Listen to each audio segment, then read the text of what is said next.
Chers compatriotes, chers Africains, bonjour. 16 novembre 2025, 16 novembre 2026. Voilà 3 mois que je vis un calvaire en tant que père. 3 mois que mes enfants, mon neveu et mon jeune frère, vivent un calvaire loin de leurs. 3 mois sans réponse, sans interlocuteur, sans justice et sans enquête. Le mutisme des organismes de défense des droits de l'enfant, tels que l'UNICEF et d'autres, n'est qu'une forme de complicité silencieuse. Car aucun adolescent ne mérite ce que traversent mes enfants. Aucun. Et sachez qu'aucune réparation, aucune réconciliation ne pourra effacer le traumatisme que vous causez à mes enfants. Aucune. Voilà 3 mois qu'il manque à l'appel à l'école. 3 mois que mon jeune frère, Safumba Kamano, est absent de son unité. Pourtant, une unité placée sous le commandement direct de Bala Samoura. Chers compatriotes, lorsque Mamadi Doumbouya et son CNRD sont arrivés à la tête du pays, ils nous ont demandé de leur tendre la main. Nous l'avons fait. Et ils ont pris tout le bras. Ensuite, ils ont réclamé la tête. Lorsque nous l'avons donnée, ils ont pris tout le corps. Ils ont gravement pillé le pays pour se procurer des armes. Non pas pour combattre des terroristes, car la Guinée n'est pas en guerre. Je le dis et je le répète, nous ne sommes pas en guerre. Mais plutôt pour réprimer le peuple guinéen avec des armes achetées avec l'argent de ce même peuple. Je pèse mes mots. Je prends la parole aujourd'hui pour informer l'opinion nationale et internationale. Alerter tout un chacun que cela fait 3 mois que mes 2 enfants, Safaoulan Kamano, Robert Kamano, mon neveu Antoine Sandouno et mon jeune frère Safumba Kamano ont été enlevés par le cartel de Mamadi Doumbouya pour une destination inconnue. Cet enlèvement a eu lieu le 16 novembre 2025 à 4 h du matin à mon domicile. Un cartel qui est responsable devant les hommes, devant Dieu et devant l'histoire de la déshumanisation de la société guinéenne.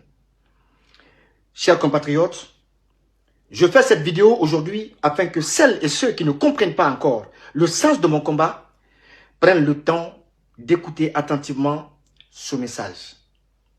Tout d'abord, je commencerai par dire ceci. Tout peuple qui n'a pas de conscience historique est un peuple sans mémoire. Et un peuple sans mémoire est un peuple inintelligent. Ne dit-on pas que la mémoire est la béquille de l'intelligence? Un peuple inintelligent est un peuple qui a coupé le cordon de lumière avec ses ancêtres, avec ses racines ancestrales. Connaissez-vous le cordon de lumière, chers compatriotes? Dans ce contexte, le cordon de lumière est le lien invisible mais vital entre un peuple et ses ancêtres. C'est le cordon qui transmet l'histoire véritable d'un peuple, ses valeurs de dignité, de courage, de résistance, de conscience politique et spirituelle, qui transmet ses repères culturels et identitaires, et surtout sa capacité à distinguer la domination de la liberté. Quand ce cordon est coupé, la mémoire collective du peuple est effacée.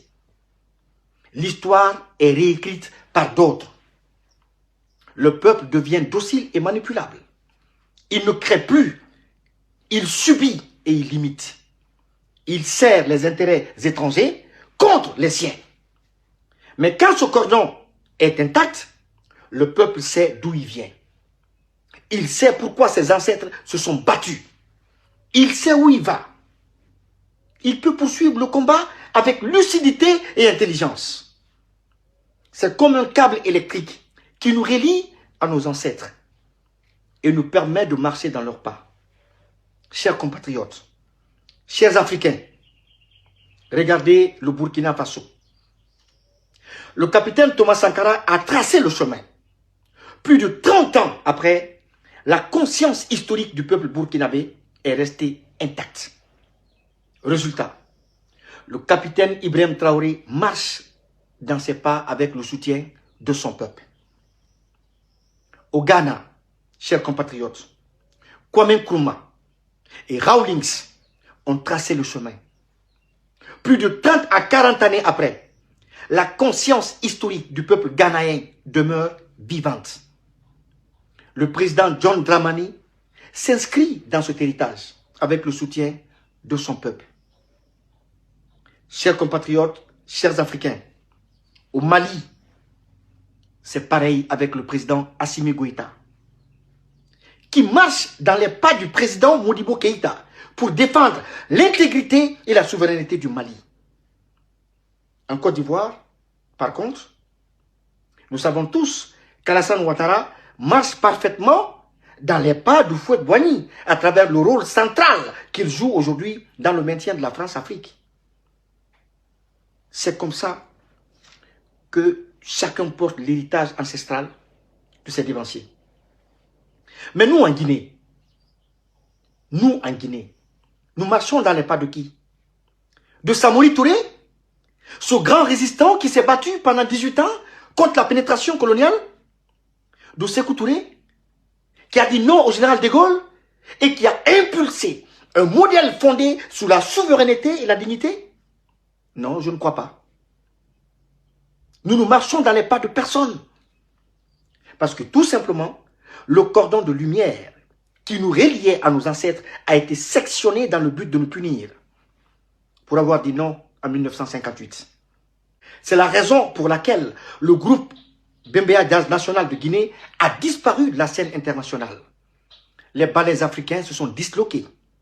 Le Sili National de Guinée a perdu son aura.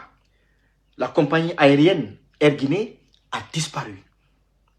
L'usine d'outillage agricole de Mamo, l'usine textile de Sanoya, l'huilerie de Dabola, les briqueteries de Kankan et de Kobaya, l'usine de sucre de Koba, l'imprimerie Patrice Lumumba, la plus grande imprimerie d'Afrique de l'Ouest à l'époque, pour ne citer que celle-là, ont toutes été détruites avec le retour des impérialistes à Guinée et la complicité des balais locaux.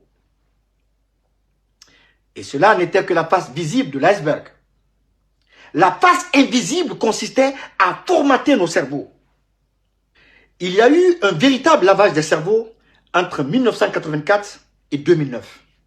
C'est au cours de cette période que notre cordon lumineux a été sectionné pour nous rendre plus dociles.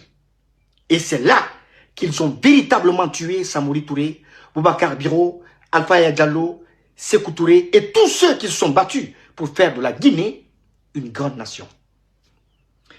Et au-delà de l'exploitation des matières premières et de la destruction de nos unités industrielles, il y a eu ce qu'on appelle une confiscation de la mémoire collective. Ils ont confisqué la mémoire collective du peuple guinéen, avec la participation et la complicité d'esclaves de salon. Chers compatriotes, aujourd'hui, Mamadi Doumbouya incarne la continuité de ce système qui maintient notre peuple dans une forme de vassalisation. Un peuple méthodiquement dépossédé de sa conscience et de sa mémoire. Un peuple conditionné à accepter l'inacceptable. Son silence face aux enlèvements de mineurs, au népotisme érigé en mode de gouvernance, au mérite piétiné et à la médiocrité célébrée, au détournement en dit long. Un peuple qui attend que Dieu le sauve, oubliant que Dieu a 7 milliards d'êtres humains à gérer sur cette terre. 7 milliards. Oubliant aussi que tout peuple qui refuse d'assumer sa responsabilité dans son destin mérite les dirigeants qui s'imposent à lui. C'est à ce peuple que j'appartiens, chers Africains. Et si je fais souvent ces rappels historiques, c'est parce que tout simplement, tout est à refaire dans mon pays. Tout est à reconstruire, en commençant par la mentalité. Je demande donc à M. Mamadi Doumbouya et à ses collaborateurs de libérer mes enfants car ils ne sont en rien responsables de mes prises de position. Ils ne sont en rien responsables de mes prises de position qui sont d'ailleurs antérieures à leur existence sur terre.